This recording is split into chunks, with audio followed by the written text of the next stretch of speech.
She is Havuong, the mightiest ruler of the ocean. Yet as soon as she plunged into the water, she sank, nearly drowning. Her body shrank to the size of Conan's, and she was even bullied by lowly, monstrous creatures, forcing her to hide and flee in disgrace. All of this was because of the mysterious collar around her neck, which couldn't be removed or destroyed. Now she wept, unable to break the cursed seal. Yuria had to resort to finding hunger-suppressing leaves. In her spare time, she taunted the strange creatures, luring them into traps, then trading their corpses in the market for dumplings, much tastier than the leaves. Here, Yuria listened to tales of the ancient war between humans and the Demon King, thousands of years ago, where most of the blood spilled was from the human side. The Demon King was too powerful and emerged victorious from the depths of the sea. There was also a bloodthirsty creature like Havuom, equally formidable, but now reduced to a weakling. Where is her former glory? Suddenly, a whisper nearby caught Julia's attention. It was a group of heroes plotting to raid a tomb filled with countless treasures, including gold and silver of immeasurable value. If they succeeded, Julia would become the wealthiest lady, owning thousands of dumplings. Thinking this, Julia quietly trailed after them. But little did she know that another formidable figure with red eyes was lurking from afar, witnessing everything. In no time, they reached the grand tomb, towering like a castle. The sound of the closing door alerted Julia, who was tailing behind. This plan is doomed, she thought. Immediately, the golden-haired Julia drew her sharp sword, determined. She aimed at the enemy's vital energy behind the young girl, but the adversary was too fast. It was the red-eyed figure who appeared before her, blocking the attack before it even began. Suddenly, a split second later, a blade sliced through him, splitting him in two halves. It was a powerful attack from a female comrade. But it did nothing. The mysterious figure then released a set of dark wings, hovering in mid-air. Seeing the difficult situation, Julia tried to negotiate, promising to share a few precious gems. But the arrogant figure, ignorant of manners, refused and demanded to go solo. Swift as a dart, he swooped down behind Julia, making the golden-haired girl furious. "Stop, that kid's innocent," she said, only now realizing she was in danger, trembling like a leaf in the wind, her 1,000-candle-weight hair. She stopped abruptly. That little girl wasn't involved. Seeing her brother's attitude, Julia finally realized she was in peril. With a sharp sound, Julia was immediately pierced in the abdomen, his claws too sharp. Despite her fragile body, she could still sense the battle unfolding.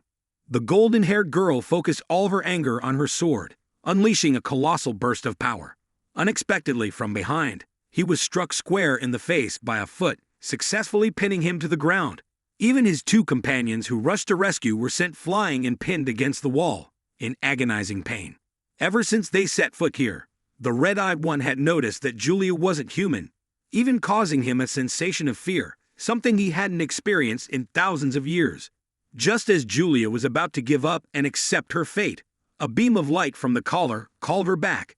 Immediately, she opened her eyes wide, remembering the one who gave her this necklace, saying she had 3 chances at reincarnation. When the red-eyed one felt the horrifying aura, he quickly turned around only to see Julia launching a powerful blow that shattered the earth and rocks, causing a cloud of dust. Somehow, her strength had been restored. Julia then introduced herself as Havuom, extremely bloodthirsty. "Ah, so you claim to be the Lord of Darkness." The red-eyed one scoffed, but before he could finish mocking her, he found Julia standing right in front of him. With swift action, she delivered a punch to his jaw, sending him flying 5 meters away. Now, the red-eyed one realized the problem wasn't speed, but that the little girl was controlling everything with just one finger, forcing him to rush in to receive her attack. Terrified, he had no choice but to release thousands of black bats, using the chaos to attempt an escape. However, Julia locked onto her target and unleashed a colossal burst of energy, creating a torrential downpour. Finally exhausted, with one eye destroyed and bleeding profusely, he begged for mercy in a feeble voice. Of course, Julia refused. Then Julia used the necklace, which had drained all its power, to bind him, thankfully distracting him enough for her to accept his plea. Relieved, he thanked her in a daze. With a sigh, Julia agreed not to kill him, laying out 2 conditions. Since that day, Julia had a reluctant companion to help her on her journey to regain her strength, making her feel a little less alone. As usual, The red-eyed one stood below, catching the fruits that Yuria picked. He never stopped plotting to assassinate her, from the moment he infiltrated their group until now. This was the first time he felt so humiliated. Knowing this, he had not agreed to the condition of becoming human for her sake. All his strength had been sealed by Yuria to ensure the authenticity of their contract, leaving a large scar on his handsome face. Now he couldn't help but stare at her with resentment. Just you wait, Nupakachi, he thought bitterly. But Yuria wasn't faring any better. Hoping for a strong vampire companion to rely on, she found herself even more exhausted than usual. So the only option left was to seal his power again for Cho's safety. But afterwards, he was even more worthless than before. She could only describe him as weak as a noodle. And the most crucial thing was that they were only earning 3 kaksu as before. But their food expenses had increased. So now their only option was to steal fruits from others. But even that wasn't easy. They were detected and reported to the police, causing both of them to panic. They immediately sprayed glue on their heads and stiffened up before running in opposite directions. However, it didn't take long for them to realize something was wrong. Yuria received a warning, seemingly from the bushes, as 2 soldiers appeared, ready to capture her with a net. Everything seemed to be in slow motion. Although she had lost all of her power because of the necklace, one thing hadn't changed: her speed. Yuria slipped between the 2 soldiers and darted away, then leaped into the air, landing gracefully. She immediately turned and taunted the soldiers, while her companion had to return to his primitive state, carrying a heavy load of fruit back to their rundown tent. After all their efforts to obtain food, Yuria still complained about the lack of water. Suddenly, from underground, emerged a mole rat holding a note in its paw. She could be sure it wasn't food because if the mole rat was delivering it, it was likely nothing but trouble. At that moment, the vampire quickly pulled out the paper to see what was inside. But he had to squint because it was just a piece of paper. He and Yuria quickly examined what was inside the letter and found out it was a letter from a hero. The dagger was a gift accompanying it. Although it looked a bit shabby, it had very high artistic value. It could be auctioned for more than 20 gold coins. Immediately, he threatened his companion, asking if she would put down the gold intended for him. However, when reminded, she immediately remembered the whole story and directly shot back at him for forgetting the treasure at his aunt's tomb. But when they took it there, they were immediately stopped by the person in charge. "Sorry, we can't accept this rubbish," they said. Shortly after, the hero also received a letter from her, the first lines of which were filled with affection. "I don't know where you are, but take good care of yourself, especially your head, because I'll come to take it," she wrote. Immediately, the green-haired one found something exciting: a sword covered in all sorts of precious stones. This was the sword worth 20 gold coins, a life-changing treasure. She continued her journey, exchanging low-level gemstones for 2 gold coins, as their previous cave-in had caused their store to collapse, preventing her aunt from entering to retrieve the gold coins. After not seeing where her companion was lying, she immediately realized he was lurking nearby, hidden while waiting for mercenaries to deal with him. But usually they would have to catch some gruesome monsters. When Yuria decided to leave, her vampire companion protested vigorously. As they walked away, they both had a worthless appearance. But they had a skill that no one else had, running with their tails between their legs. It sounded simple, but the paper was too old, and nobody paid any attention to it. But after seeing the reward was 1 gold coin, both Yuria and Cho quickly agreed. At the same time, someone looking at the mission notice realized the paper had been taken. After so many years of waiting, someone finally took on the mission related to the disappearance in that forest area. At this moment, both of them maintained extremely calm faces when the name Silent Garden was mentioned. They both knew there were many monsters there. But in reality, they were running at breakneck speed while being pursued by a group of monsters from behind, running at 30 kilometers per hour. Suddenly, a circle of light appeared under the ground, quickly becoming a white curtain, catching Cho off guard as he hurriedly rammed his head into it and emerged from the other side. It turned out to be magic from a girl who suddenly appeared. They were just trying to save both of them. Only inside this curtain could the monsters not enter, even more effective than Sun Wukong's circle. When a bear wanted to chew Julia's head, it couldn't reach her. She could only squint, wondering why she couldn't enter. Seeing Yuria was there, they guessed she wanted to go to the Silent Garden, and they immediately welcomed her, crying and pleading if she could take them along. The vampire was extremely embarrassed when he said that he had also gone to the Silent Garden but got lost. Julia quickly grabbed the hand of the female mage, finding it quite a coincidence that both of them got lost. This left the other two humans thunderstruck, their faces full of confusion. But Julia remained very awake and handsome, extremely optimistic. Now we have four heads to think. Julia blamed all the mistakes on her companion for going there, causing her to lose all her assets. But she woke up to find no money there, let alone any gemstones or diamonds. But when asked why he went there himself, he immediately became smart, just wanting to escape reality for a bit. Suddenly, it sensed a horned rabbit staring at it, making the mood of Seiboy even worse. After a tiny monster dared to look it straight in the eye, it felt like the glorious days were gone. But after seeing Julia, the rabbit immediately ran away, not by fleeing, but to find more companions to chase them. That's when both of them had time to run away with their tails between their legs. When mentioning the Silent Garden, it was a highly notorious place, because no one had ever survived leaving it. But their leader pushed their subordinates onto the path of death when showing strong determination. But looking around, all they could see were trees, making it hard to tell if they had entered the territory of the Silent Garden or not. Fortunately, there was a type of giant tree in that place, so they could use it as a landmark to guide them in the right direction. It seemed that in just a blink of an eye, Julia quickly found that tree standing tall right in front of them. After escaping from the forest, they'd finally arrived at their destination. The frightening thing about this forest was discovering the cries or wails, and once someone went in, they could never return. Hence the name Silent Forest. But present, the other two couldn't see each other, while our Julia seemed to listen and immediately got lost in the curiosity of the forest, a thought crossing her mind. What does it mean to not be able to return? With the trees right in front of her within this small range, it could already be called the forest's edge. She immediately aimed for her companion's body and began to measure. If only half of the body entered, what would happen? This made Cho sway nervously, wondering what they were doing. Ignoring its words of warning, Julia stubbornly touched the inside of the tree and went inside. She looked up and saw in front of her a normal forest with tree branches, making Cho breathe a sigh of relief. The vampire then turned back, saying it was okay for now.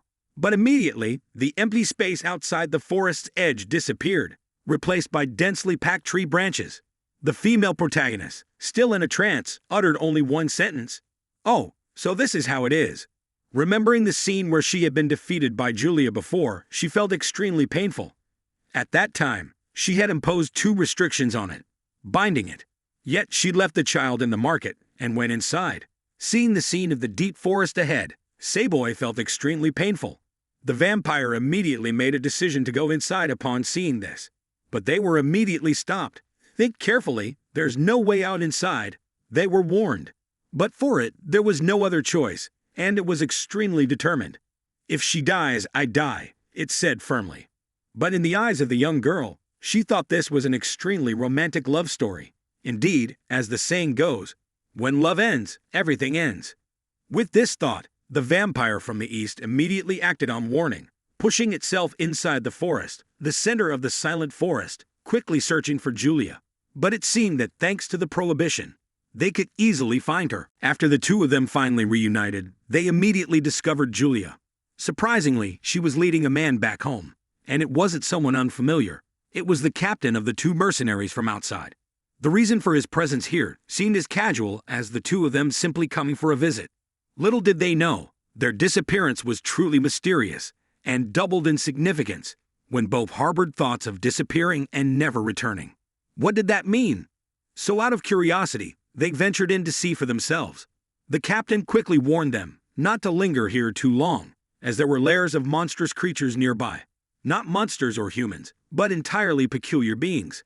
This fact had been verified, and he'd heard it from those who were also stranded inside. So while he was on his way out, some events caught his attention. He encountered Julia. The two individuals, both lost in their own thoughts of disappearance, found each other, leaving him speechless. But when asked about a way out, the young man's face darkened. "If I knew, why would I be standing here? No one here knows a way out." But through the captain's introduction, they were legends, and just like that, they were found. The leader of that group was a warrior. Upon seeing a blonde figure with blinded eyes, Cho's face darkened. "Why are you here without saying anything?" And with that, he swiftly attacked Julia, who was still bewildered by what was happening. Blood splattered, but it wasn't her head. It was the arm of the vampire stepping up to defend her. It quickly reverted to its vampire form, with its red eyes no longer sealed. However, the warrior was indifferent to it, insisting it step aside so he could see Yuria. The first constraint placed upon the vampire was Yuria herself. If she died, it would die too. The second constraint was that whenever she faced danger, it could restore her strength until the danger passed, but she would forever remain inseparable from Yuria. Their only path was death. When the magic returned, an idea sprang to mind. If it understood the mechanics of these constraints, perhaps it could escape Yuria's grasp. Its arm, just severed, had promptly regenerated. It immediately mocked the warrior named Kia. "Your eyes seem permanently irrecoverable, don't they?" But it's not just that. It appears the warrior is pinned by a friend, the family of all. Everything disappeared because of the two monsters you caused. Realizing that the warrior couldn't see but knew its arm had healed, just check a little. But for a dark aura to fly at lightning speed. Just like that warrior could have cut off in a sweet way. Just like what the warrior saw, lost sight, but seems very sensitive because of other senses. Realizing he was being targeted, Yuria immediately reassured the warrior, "Please calm down." But before she finished speaking, her neck lit up a little more, and it's goodbye forever. But fortunately, the younger brother was quick with his hands and feet, managed to break the sword, realizing the name in front of him is a deserter, probably didn't want to talk nicely so decided to leave. But the tree wants to be silent, but the wind doesn't stop. It immediately drew another sword, making the younger brother startled, and immediately disappeared into the air, has immediately made the warrior unable to feel its presence and hiding in the wind to attack, although Cho could have cut through the auras. But didn't realize is the vampire behind him cannot stand looking anymore. The remaining person is still covering his face. Then extend your hand and stick a charm attached inside its body. From there extend the strings to prick letters. This is a kind of seal. But for it, it's just knows business, very fast. Another big bald guy appears to support the warrior. But want to resolve peacefully not to fight, the demon quickly adjusts its teammates. Don't bring outside hatred inside. This only makes Cho a bunch of dead together. When everything is resolved, Yuria finally revealed her face. Although Cho is the source of everything, suddenly, their faces continue to darken, as if they had seen something extremely terrifying. Making Cho ask my question intensely. What did I say wrong? But in fact, that surprise is for a black unicorn suddenly appeared next to Yuria because of the recent battle. So it attracted that thing closer. A second ago, it was still calm with a dignified demeanor. But the next second immediately snarled with small teeth and his eyes bulged. In the blink of an eye, before the astonishment of those present there, it transformed into a colossal giant with an extremely bizarre interface. Seeing the gigantic monster right in front of it, the younger brother raised his hands to the sky, praying for his strength to return. But it seemed no different from praying for rain. Then suddenly, the bald old man quickly used his powerful body to push out the roots. At the same time, the warrior immediately ran along the easy path to approach the monster, but not forgetting to mock the smaller one. Thought you were some kind of demon. But in the end, you're just like this. It was like being choked immediately. As those monsters took a deep breath, I spat out a burst of light beams, causing the warrior to fall down below, with his two hands touching the head of the black unicorn. That thing quickly wanted to attack him, but fortunately, a charm was quickly sent out to support and block that attack. That scene made Yuria remember the name Miram, the one who had bound her legs with a shadowy charm, making it impossible to dodge those attacks before. While people were hanging by a thread, the smaller one seemed quite content just watching the drama. Though not as powerful as Yuria, he still seemed quite formidable. But he didn't stay idle for long. When she picked up the warrior's sword while falling down and ordered the younger brother to return it to its owner. But the younger brother, being disobedient, pushed the task onto Yuria's head. She ran faster, dragging her body along. In the end, she was left to fend for herself, while leaving him standing there, feeling ashamed. Could she really be the only useless one? But immediately, there were friends standing by her side, together for fun. It's true that being useless requires a pair. At this point, even if the bald one tries to shut down the machine, he can't stop the roots from sprouting. So it's the turn of the sorcerer to take the field when generously playing once with up to 3 charms, manifesting within the monster's body. Immediately, It caused the position of the monster's shoulder, which was originally normal, to become distorted. From there, immediately, his arm separated from his body and fell down. Meanwhile, down here, Yuria was frolicking, only to be suddenly crushed to the ground. Hastily, she used the sword in her hand to shield her head, causing the power within the sword to exert its force and shatter that arm, leaving her to wonder intensely. What did I just do? While the warrior kept screaming in vain, dropping the sacred sword. After some thought, if he could possess such a powerful sacred sword, he would become invincible. Immediately, he gleefully lost his mind, grabbing what had fallen and using it for himself. He grabbed someone else's sword and flew off, while the rightful owner was screaming in vain. But what he couldn't expect was that there was someone else, not the chosen one, who could wield the sword without any issue. Immediately, he sought out the younger brother to inquire about Julia's situation, but he didn't know anything about her. He could only compare Julia to a demon lord. As soon as that monster attacked Julia, she quickly cut it down. Her speed made even the most daring hesitate. But just as she finished her sentence, the wooden monster immediately used its destructive light, making Yuria, who was just enthusiastic a moment ago, now frozen stiff. Immediately, the vampire's power quickly returned, making her realize the extreme danger this time. She hastily picked up Yuria, spreading her colossal wings to flee. But before the astonishment of those people, a voice rang out with unwavering certainty. No need to run.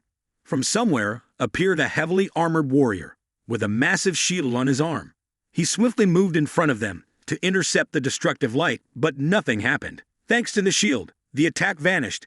Even though the monster was so gigantic, it disappeared in the blink of an eye, without a trace. He then wanted them to follow him, as this place was no longer safe. When the warrior felt something was amiss, he immediately asked the true identity of that person. Who are you? But our cocky chicken just showed his dominant attitude. Your CEO. Take it or leave it. Instantly, he was confronted by two idle people who had just been saved by him, complaining. Truly, those who don't know how to appreciate help. On the way, Yuria felt something was amiss, her memories becoming increasingly faint. She wondered whether the monster from earlier had died or not. She had a sense that something had happened, but couldn't recall what exactly. It was all blurry, like childhood memories. The vampire began to suspect as well and promptly inquired about their destination to the armored figure leading them. Immediately, he revealed that he knew this place best, and the original nature of that monster was actually a fairy. This place was the dwelling of the fairy folk. In the past, some individuals acted unlawfully, causing unrest among the fairies, leading to conflicts and resulting in those who fell into decline.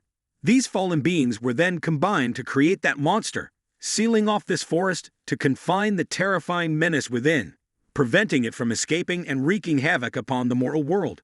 In simpler terms, this forest was a prison, the sight of which they had just witnessed. Humans, always foolish due to their curiosity, willingly walked into their own imprisonment. Finally, they arrived at a safe place, the center of the prison where the ancient oak tree stood, considered the safest spot as the monster couldn't reach there. But there was a suspicion. Why did the armored figure know everything? The answer left everyone stunned, as he too was a fairy, but not as pleasant as imagined. After rescuing them, the fairy inquired about each person's identity. The captain was a regular explorer, the bald one a mercenary, and as for the straw-hatted individual, he wished to introduce himself as a mage. The warrior then jumped in to introduce himself. Both of them quickly claimed to be explorers, and she happily assumed the role of captain. Eventually, the fairy understood everything and felt nostalgic for the warrior's place. Immediately, he introduced himself as the one who had faced the demon king alone and was also the first warrior. Everyone had something remarkable about them. The warrior seemed youthful, but had lived for thousands of years. Initially, the captain didn't believe it, but everything described in ancient texts matched him. He was the first warrior, the legendary martial artist of the common people who once used his bare hands and fists to defeat demons and had lived for over 500 years, amidst all the great heroes. Turning again to look at Muram's face, still unaware of his true identity, the fairy couldn't explain every little detail, but it's important to note that this place is a prison. Although it has been limited, that monster can control time. Therefore, everything here has been completely distorted. Time in the forest has been altered. Not only can it adjust time, but it also uses the delay function. Those three people had fought it many times and countless lives were lost. However, because the fairies' combat abilities are not strong, whenever they lost, that thing would reverse time, leading to this outcome. This poses a big problem. If it could reverse time, then why did it disappear at that moment? But the fairy immediately confirmed that it did not disappear but fled. Something had scared it, causing all eyes to turn to Yuria. The vampire immediately understood the issue, while she was still puzzled. Surely the monster sensed something about Yuria. To put it simply, it was because she was the cause. Perhaps it realized it couldn't win, so it fled. During the time, she held the sword and started heading there. Something prevented the monster from using time together, causing a time lapse. Therefore, when it just moved, it felt something was wrong. Clearly, it remembered the monster had been destroyed. Even if it rewound time, it couldn't overcome the blood karma. Yet when asked about karma, Yuria explained in a very clueless way while flailing around. There's another crucial point. To kill the monster, there's a very special method. But the vampire thought it wasn't necessary to worry about that. Looking at Yuria, who could harm her? After finishing the story, the fairy wanted the warrior to follow because the fairies inside the tree were very curious about him. After sharing her story, they went outside, and the fairy wanted to go with the two of them. After consolidating the numbers, finally, the vampire quickly outlined the plan for them. After delivering the plan to everyone, the warrior's part would be to take care of Yuria, because he was not the focus of this plan. After saying all this, they quickly acted. However, the vampire would wonder about her strength, whether it would explode or not. Yuria was also not very clear about this bead necklace, but it seemed to have a limited number of uses, because one bead had turned black. But regardless of this condition, she could be sure that it wouldn't revive her, even if it could reverse time. At this moment, the sorcerer was searching everywhere, because his task was to go and deal with the demon's offspring, because the vampire had noticed something on it during the fight, so he would know its whereabouts. The vampire then sneered and affirmed, "You despicable creatures! Playing such unequal games, what's left?" While they were in the midst of complaining, suddenly, it was as if they found the demon whose eyes met mine. The sorcerer quickly trembled and grabbed it by the neck to run and keep it elsewhere. But many of those things quickly realized and turned back to flee, seeing that it was about to lose focus, disappear once again. The sorcerer took out his talisman, and at the same time, Yuria also received something through the talisman she was holding, just like a scroll. When they were separated and supporting each other, the hero felt it was quite dangerous. Cooperating together might be better, so they immediately analyzed it. When fighting with that thing, it didn't resist or reverse time. But there were two things that made the demon react: Yuria and when the warrior appeared. It turned out that because he always aimed straight at its horn, which was long and uncomfortable, making it itch and scary. So it just wanted to get rid of them, as that seemed to be its weakness, the horn. Because they felt both of them were too dangerous, they had reversed time. Immediately, the vampire harbored a suspicion. Why did that thing understand all kinds of attacks except time reversal? Why didn't it go back before then? If it possessed such invincibility, it couldn't have retreated to a time before encountering them. A demon of knowledge analyzed, shocking everyone, as they hadn't realized its limitations before. Surely it couldn't reverse time 2 or 3 times in the same span. According to the vampire's speculation, that monster couldn't use its power more than once a minute. It promptly assigned Yuria to Wakir, as it was sure she would bend and leave, let alone being lured. It divided the plan into 2 steps. The first run, before time turned black, the sorcerer would lure it here to reunite with everyone.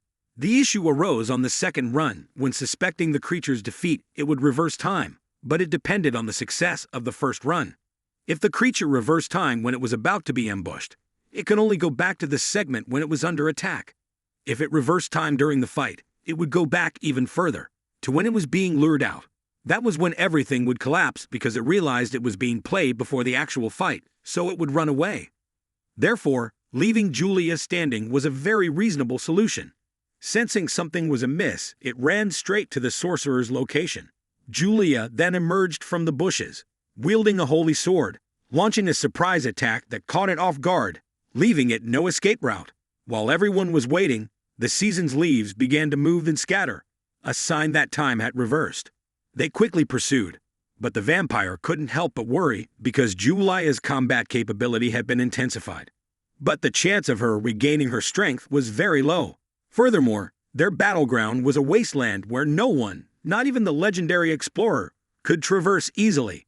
However, things were going smoothly, yet suddenly, a thought flickered in its mind. Was that creature truly afraid of Yuria? But upon seeing them, it let out a sigh of relief, realizing the plan was working perfectly. Seeing this, it hesitated as its own strength hadn't returned. Apparently, that monster had utilized some skill that rendered Yuria, who had just appeared, immediately fall asleep. The vampire immediately understood. After disabling her, that thing reverted to its hostile attitude towards Yuria, realizing she was no longer dangerous. It couldn't regain its strength. The sorcerer worried. Could it be that Yulia's appearance earlier was mistimed? But everything unfolded exactly as planned. There were just slight miscalculations. Only the plan failed. That creature then swiftly bared its fangs, selecting its form. In the blink of an eye, it transformed into a centaur with weapons and a shield. The longtime residents here had witnessed this form when it became large, seemingly leisurely, as if admiring the scenery. But when it returned to this small form, both its strength and speed significantly increased, immediately targeting the bald head for attack. But he used his sturdy arms to grasp the weapon and shield on this side. The sorcerer was trying to rush to retrieve his holy sword, but couldn't believe that it could change its form within the body like that. That thing immediately aimed its weapon at his bare neck, causing him to immediately take a bite and hold onto his neck. The sorcerer quickly rushed over, as seeing that sharp thing had made the other guy flinch. He immediately appeared and swiftly kicked it aside when the body was pierced through. If time continued like this, their team would surely be annihilated. This vampire quickly advanced towards the warrior, calling for Yuria to wake up. Immediately, he used his large body to press down on her, preparing to inflict serious harm in many ways. When people resorted to violence, encouragement was to hear a curse from the fairy prince. Suddenly, the head fell off, causing everyone to itch.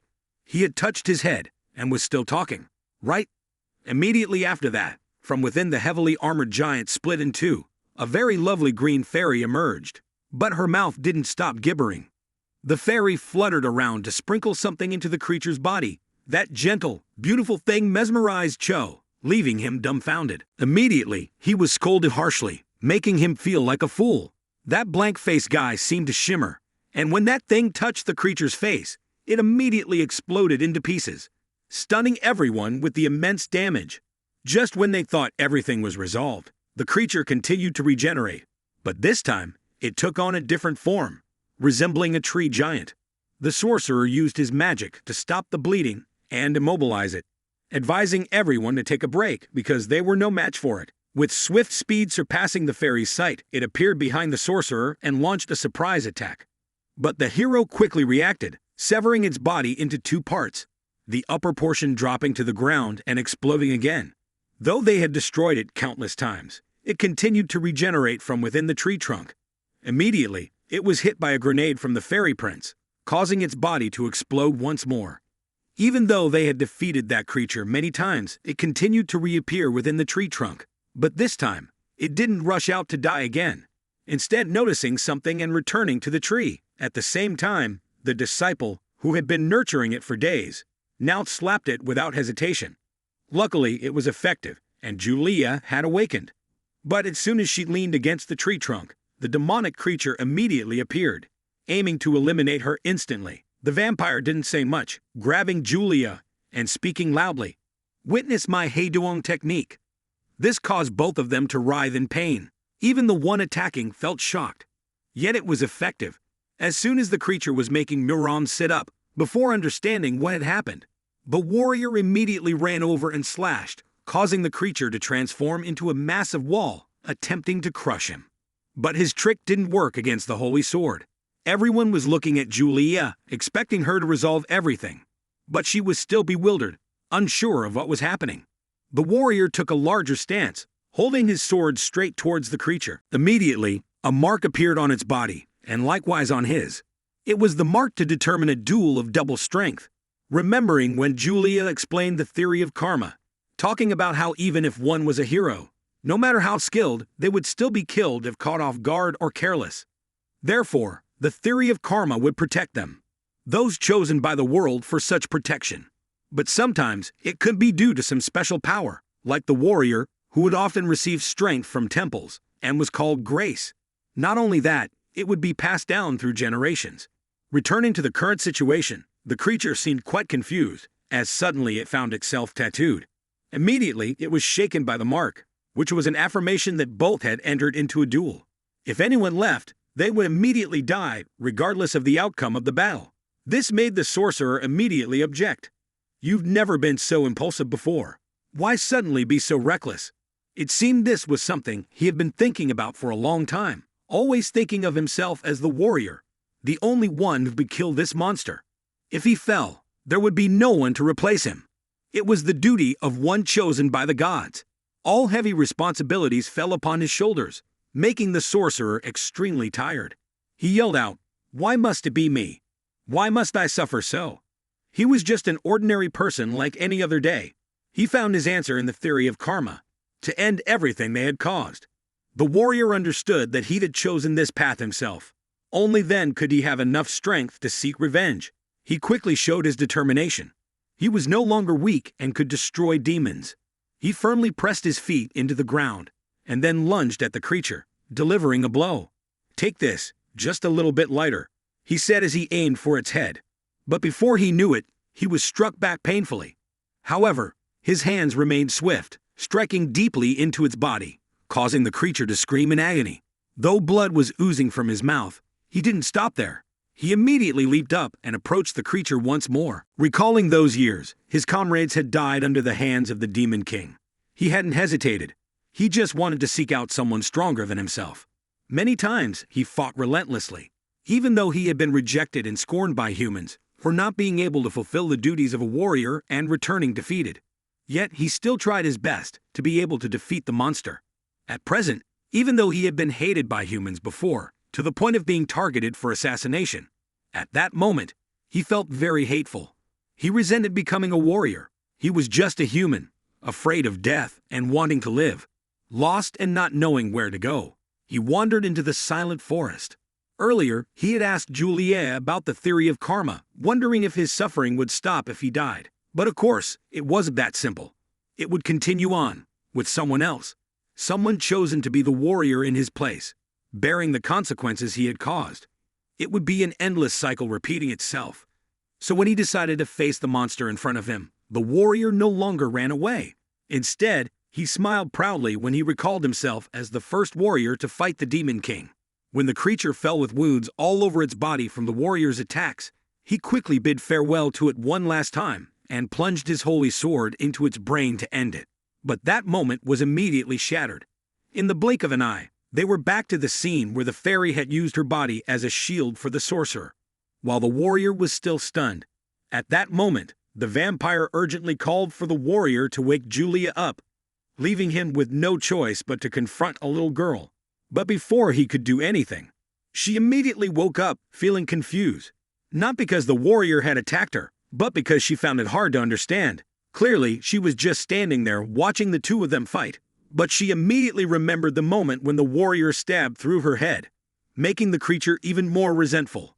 It immediately spewed out a destructive beam of light to sweep away and eliminate him to erase the consequences. Over here, the vampires also sensed the recent battle, like flashes of images appearing in their minds. They immediately recognized those abhorrent creatures had used time manipulation. It turns out they could sense it because they had a connection with Yuria. In the memories of that creature, it had died at the hands of a warrior. So this time, the target it aimed for was him.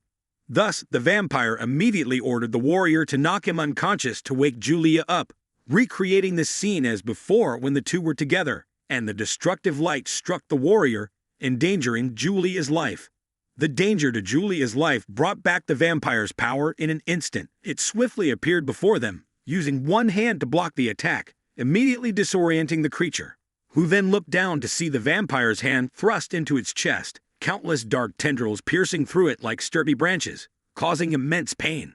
Seeing its extraordinary resilience, the vampire used its power to sweep away everything before them, sending the creature away momentarily, while its face displayed a mocking expression, pondering if it could rewind time again. As the dust settled before their eyes, Even the forest and the mountain were swept clean, with no trace of the creature's breath. This only fueled Chum Min's curiosity about the true form of the vampire. But from the beginning until now, whether with or without power, it was still the same weary figure, with red eyes and 2 additional wings, hardly different from before. Just as the explorer was about to say something, the wizard immediately disappeared, leaving the others present astonished. There were no more obstacles here. Everything had been resolved, so the fairies chased away the outsiders from their forest. Next, the warrior left, followed by the old man organizing the order, just as they had entered the forest. Therefore, the explorers also vanished immediately, and even the vampire was kicked out. Only Yuria stood there, waiting, looking around.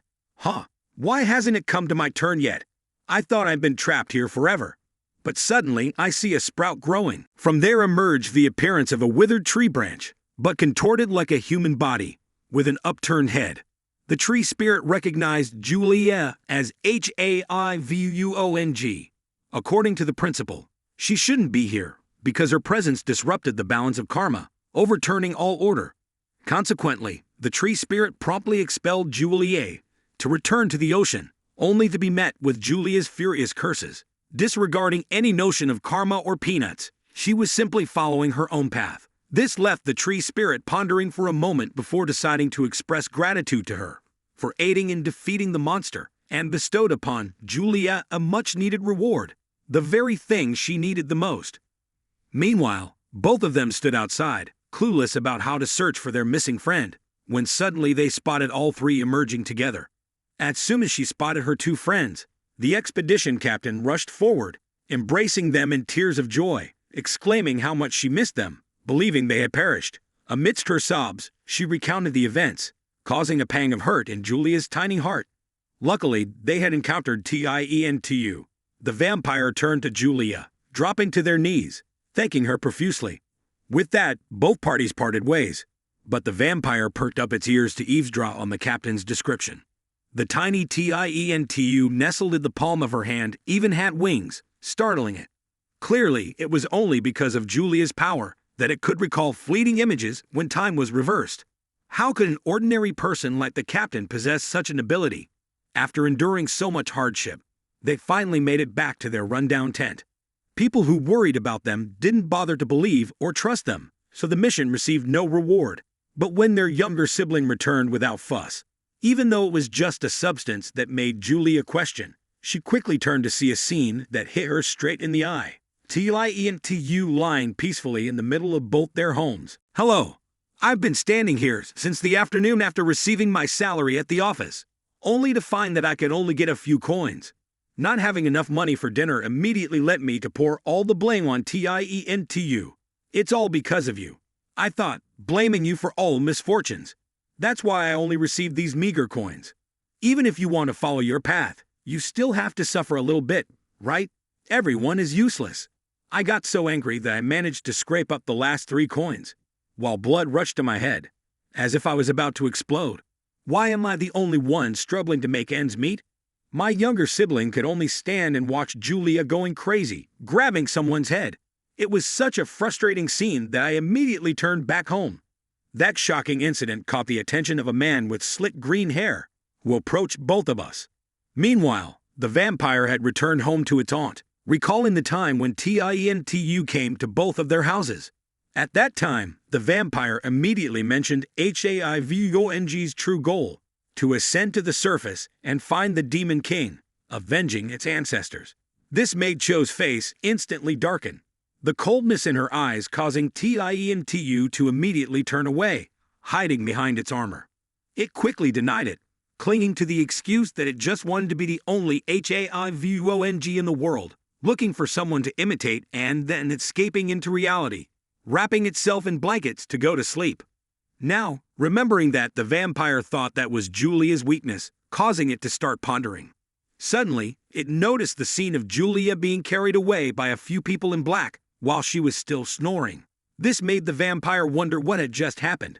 In a quiet place, a tremendous power suddenly emerged, even at the front line, and on the other side of the battlefield. One could sense how terrifying it was. Immediately, a man sought out the source of that power surge. only to witness the presence of the hero squad. Therefore, the next day, he sought out the hero's teammates. Clearly, outside the battlefield is where they should stay. Why come back here? They were seen here last night, so where are they now? Because he considered himself responsible for protecting humanity. He needed to know if this group posed a threat or not. Seeing their extremely cold and bloodthirsty gazes, the two girls immediately understood the current situation and quickly drew their knives with utmost confidence. They were ready to fight without hesitation. No need for any formalities. However, the man remained calm, wondering if they really wanted to fight him despite knowing the price they would have to pay. Yet, they were eager for battle. The two girls immediately attacked him with their sharp weapons. Tiantu was a mysterious and powerful creature that could detach itself from the outside world and create its own separate living environment. But now, both were confined in a cargo truck. Tiantu couldn't do anything, because it couldn't harm Cho or the world, making Cho feel like she was dying inside, surrounded by useless beings who only knew how to eat and sleep. Meanwhile, outside, the vampire was in its bat form, chasing after the truck. Another idiot had been captured while chasing after the truck. Just as it was about to end its life, a familiar figure with a golden head appeared and split it in two. Only a hero could have such leisure time to do such things. Upon seeing this, the vampire returned to its true form, causing Cho to break out in a cold sweat. The auntie was messing with her. Immediately, she mentioned the letter that the hero had sent to Cho Yuria as a little revenge. "Watch your head, you troublemaker," it warned. Even if Cho wanted to come here, it was impossible now, because the two had been separated. So she looked in a distant direction. At the same time, the two were taken to a cave where a beautiful woman was mocking them. Upon seeing Julia, who was just a child, they joked about selling her to China, or aiming for the fairy maiden in armor. Surely they assumed the person inside must be a handsome young man who desires her. Suddenly, a nearby man spoke up, causing them to stop because the armor was completely empty inside, making Cho Tientu wonder how he knew. The vampire immediately speculated that there might be something cursed inside, warning that touching it would only bring misfortune. The green-haired girl, originally sent to investigate, felt it too, realizing neither of them had any power, so they were taken away without resistance. Who would have thought that a little temptation would lead to both of them being captured so easily? This piqued Cho's interest, as just a little enticement led to both of them being in their hands. This made Cho intrigued, wanting to keep the mask of Tientu intact. Luckily, the man once again prevented it, saying it shouldn't be touched, with a terrifying face. Seeing the two individuals about to collide, it was fortunate that the vampire immediately arrived at the scene and promptly informed Cho of some joyful news, exclaiming that they had reinforcements. This made Julia question the quality of their team's food, jokingly asking if it was good. Immediately, the green-haired person boldly confronted their two foolish comrades, urging them to stop bickering as a suspicious intruder had breached the thick walls, causing them to explode. Instead of appearing cool and collected, the hero shouted loudly, asking Juliet to calm down, explaining that what he sent was just a minor technical error. Seeing the hero made Cho and the rest turned pale, realizing that they had recognized them. This was a renowned adventurer who had just entered their lives. This made the green-haired one immediately pale, hastily stating that they would release them. This led the newcomer to bite their tongue. What does this kid have that made these guys act so scared? Made the rest of Cho's gang turn sullen. However, a knave one remarked that the person was about to become a warrior to fight the Demon King, which only made Cho find them even more arrogant, believing that those with good intentions had no real power. Seeing the newcomer, it's evident he's not overly concerned with survival. Instead, he's set on eliminating the entire gang, especially the green-haired ringleader. Quickly, I intervene, urging him to hold his tongue, coming to my aid. I notice this bunch typically operates solo, so it's unusual to see them banding together. They're eager to uncover the mastermind orchestrating their recent activities. They know that revealing the mastermind's identity could earn them amnesty, thanks to a hero convention, where even killers can walk free. Both of us quickly raise our hands in surrender, leading the newcomer to believe we're just a sorry bunch who enjoy playing tough. Drawing his blade, the speed at which it moves is incredible, but it fails to touch him. He's like a single strand of hair, impossible to catch. As I look up, the hair has vanished, but the hero remains unfazed. With just a subtle glance, he reveals the assailant's location. Hidden beneath the ground like a frightened mouse. His ability to traverse any terrain makes him a formidable opponent. The assailant, embarrassed at being caught off guard, erupts in anger and lunges at the hero with his blade. But the hero gracefully leaps into the air, evading the attack, further enraging the assailant. Unable to contain his fury, something begins to take over his face, just as the hero had anticipated. Despite his steel-like physique, he stands defiantly before us. In the face of the hero's prowess, not only does the assailant lose his arms, but the ground beneath him is torn apart, leaving a deep chasm. Yet his arrogance remains unscathed, and within seconds he hastily retreats, leaving us to assess the situation. Seeing the redhead preparing something foolish, the green-haired one immediately warns her to cease her antics. He's ready to act, knowing full well that someone has placed a bounty on Julia's head, as well as her accomplices. But it's not just them. Other bounty hunters are also closing in. Upon seeing the redhead smile, the green-haired one's expression changes, brimming with confidence. They covertly utilized a special communication method to summon reinforcements. In the blink of an eye, countless hunters from different places have instantly teleported here. Just moments ago, they barely understood what was happening, but now he's shedding his facade. I'll put an end to this fairy tale hero. Seeing the nuisance right in front of him, now I regret not bringing along my teammates. One of them, sensing the opportunity, rushes forward, eager to demonstrate the power within him, channeling it into the earth to bind the hero's legs. But it's too late. As he looks up, the hero is right in front of him, causing his head to fly off.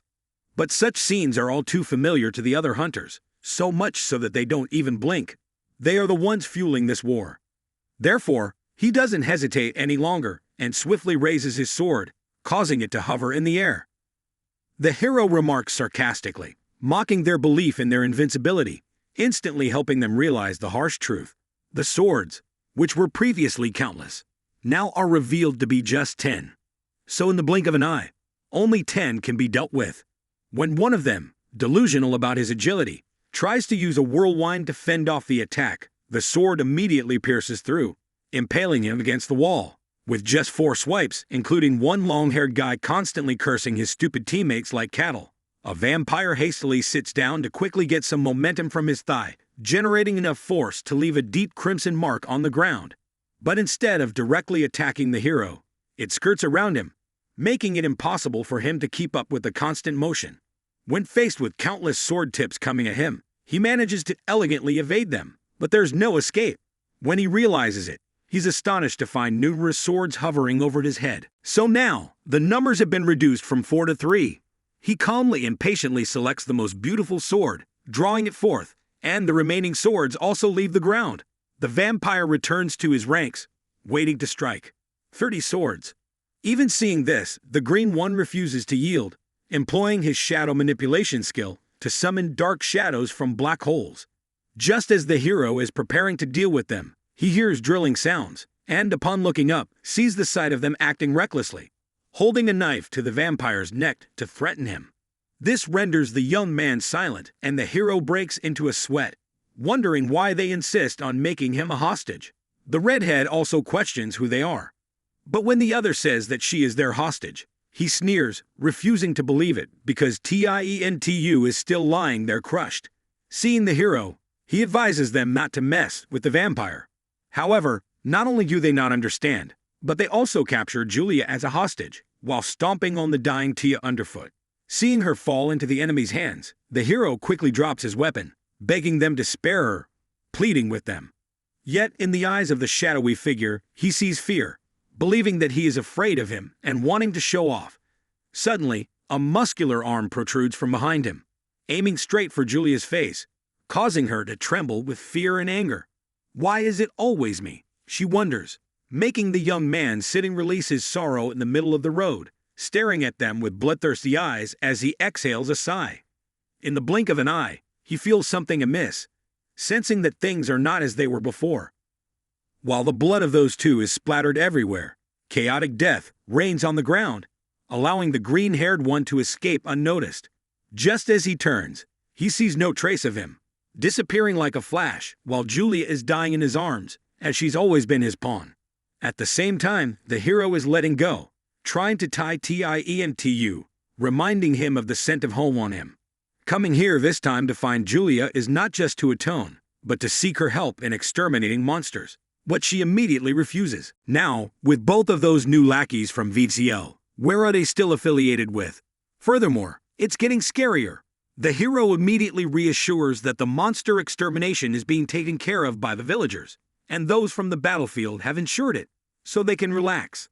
The hero then focuses on Julia, adding that besides her materialistic greed, her job is simple. With a glint in his eye, he mentions the 30 gold coins, immediately getting the young man's agreement, leaving the vampire with a pounding headache, feeling useless and constantly stuck in trouble.